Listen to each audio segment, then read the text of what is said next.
আজকে তৈরি করব পপ আপ রাখি। হ্যাঁ, নামটা আমিই দিয়েছি।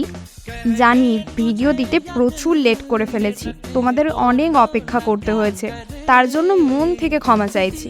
তবে এবার থেকে আর চিন্তা নেই, এবার থেকে আমি কন্টিনিউ ভিডিও দেব। ভাবছি একটা রাখির সিরিজ করব।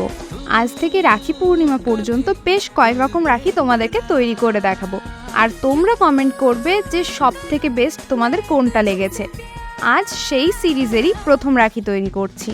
এই রাখিটা তৈরি করার আইডিয়া আমার এসেছে একটা কার্ড তৈরির ভিডিও দেখে। আসলে একটা ছোট্ট এক্সপেরিমেন্ট করেছি সেটাই বলতে পারো। ভাবিনি এটায় সফল হব, বাট জিনিসটা আলটিমেট তৈরি করতে পেরে খুব ভালো লাগছে। আচ্ছা, এই রাখিটাকে তোমরা 10-এর মধ্যে কত পয়েন্ট দিতে চাও কমেন্ট করো। চলো আজকের মতো টাটা। करे दिल बेकरार।